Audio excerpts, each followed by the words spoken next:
Құрметті көрермен, іскерлік әңгіме айдарында бүгін бізде қонақта белгілі кәсіпкер Баратеко компаниясының президенті Алтай Айнабек. Қош келдіңіз аға. Бірінші сауалымыздан бастаймыз. Қазақстандағы құрылыс саласының әлеуетіне қандай баға берер едіңіз? Жалпы Қазақстанның мемлекет тарапынан, елбасының тарапынан, мемлекет тарапынан кәсіпкерлікке көрсетіп жатқан көмек жалпы үлкен ауқымды барлық жағын қамтылған заңнамаларды өзгерістер аяқ астынан жылдам өзгерістер енгізу арқылы көптеген жұмыстар жасалып жатыр. Жалпы еңбек етуге, бизнес көркейтуге, жалпы любой әрбір деңгейдегі бизнесті көркейтуге ыңғайлы жағдайлар жасалған. Оны белсенді жұмыстар жасалып жатыр. Мен қарапайым тілмен айтқан кезде жалпы тек қана әрбір кәсіпкерге шайнап жұту ғана қалды. Қалған нәрсенің бәрі жасалып жатыр деп мен өзім ойлаймын, есептеймін. Құрылыс тиімді бизнес түрі ме, және оның ерекшелігі неде? Құрылысты жалпы тереңнен үңілетін болса, құрылыс архитектуралық нысандар, ол деген тарих, ол деген осы әр кезеңде болған нәрсенің, жалпы сол кезеңде болған нәрселердің халықтың, болашақта ұрпақтардың есінде қалатын, жалпы бұл терең ұғым деп есептеймін мен. Өйткені археологиялық қазбалар болсын, жалпы нелер болсын, әр ненің мәдениетін сол кездегі қалған экономикалық дамуын, сол кездегі қалған нысандардың қазбаларына қарап анықтайды жалпы археологтардың өздері, нелердің өздері. Қазіргі біздің еліміздің соңғы 15-20 жылдың ішіндегі еліміздің құрылыс саласына деген дамытуына деген, жалпы құрылысшылардың көзқарасының өсуіне деген, жалпы нысандардың көбеюіне, оның деңгейінің өсуіне деген көптеген жұмыстар жасалып жатыр. Әлбетте бізде жаңағы КСРО-дан қалған үлкен мектеп болған. Жалпы бірақ ол мектеп архитектуралық жобаларды бір жарыс мақсатында сондай нысанның кескін келбетіне бір қатты көңіл бөлінбеген деп мен өзім ойлаймын. Жеке ойым ол. Бірақ әлемнің тенденциясы қазір көрсетіп отырғандай, жалпы елдің нысандарына қарап ел бағаланады. Ісін жаңа бастайтын кез келген кәсіпкерге қандай кеңес айтар едіңіз? Кәсіп бастау оңай іс негізі. Оны бастап алып кету.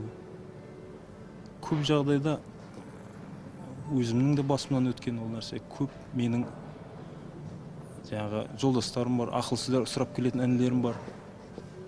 Біріншіден айтарым, бірінші өзіне сену керек. Алдына қойған мақсатқа жететін арман емес, нақты бір жоспар жасау керек адам. Дағдарыс деген ол не? Дағдарыс деген ол күйреу емес. Дағдарыс деген бір кішкене қобалжу, болмаса ыңғайсыз ақ. Мысалға, қарныңыз ашты ма? Сізге ыңғайсыз.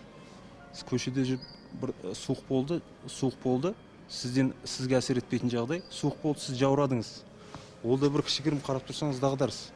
Дағдарыста сіз не істейсіз? Тоңдым деп жаурап отыра бермейсіз ғой. Болмаса қарным ашты деп ары қарай отыра бермейсіз. Сіз сол дағдарыстан шығатын жол іздейсіз бірінші.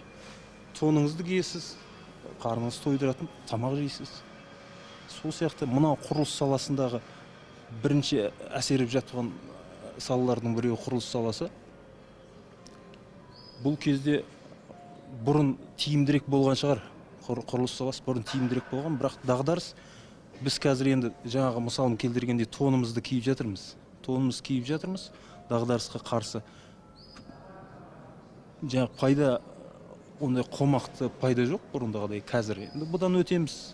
Бұл кәсіпкерлік құпиясы бағдарламасы, сізден өз кәсібіңіздің құпиясын сұраймын.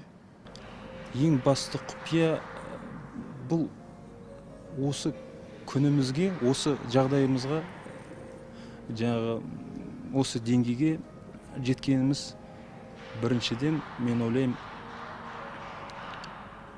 бұл бір қайсарлық шығар. Біріншіден, құлаған кезде тұра білу керек деп есептеймін. Құлайсыз, тұрасыз. 7 рет құласаңыз 7 рет тұрасыз. Бар құпия тек қайсарлықта, қайтпаулықта. Арғы қарай, алға қарай, тек алға қарай. Сұхбатыңызға рахмет. Құрметті көрермен, осымен әңгімемізді аяқтаймыз, ал кезекті керек дерек Айдарына береміз.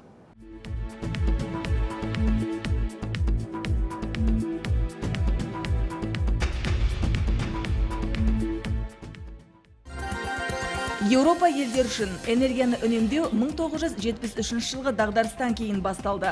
Ол кезде таяу шығыстағы соғыстың салдарынан отын ресурстарының құны 4 есеге дейін қымбаттады. Қазіргі таңда энергияны үнемді тұтынудың еуропалық үлгісі негізінен 3 тараптан тұрады. Бірінші, энергияны үнемді тұтынатын жабдықтарды жаппай қолдану. Екінші, энергия шығындарын азайту. Үшінші, барлық тұтынылған ресурстарды есепке алу. Қазір Қазақстанда энергия тиімділікті арттыру бағытында ауқымды шаралар қолға алынды. Көрші Ресей елінде енгізілген жобалардың нәтижелері көрсеткендей, қабырғалар арқылы жоғалатын жылу шығындарының алдын алу жылыту шығындарын 2-3 есеге азайтады. Ескі тозығы жеткен, кетеуі кеткен терезелерді жаңа энергия үнемдегіш терезелерге ауыстырудың нәтижесінде бөлмеден жоғалатын жылуды 30%-ға азайтуға болады.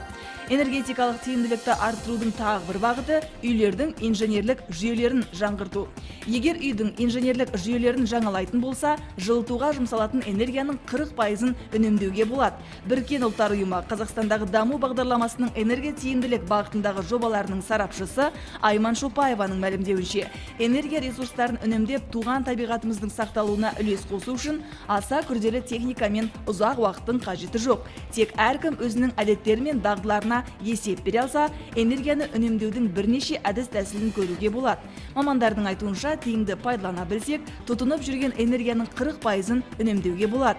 Кез келген энергия үнемдеу шарасының қайтарымы бар екені белгілі. Дегенмен бұл шараларды жеке дара жасағаннан гөрі кешенді түрде орындаса, энергия үнемдеуге жұмсалған 1 теңгенің 5 теңге болып қайтатыны сөзсіз.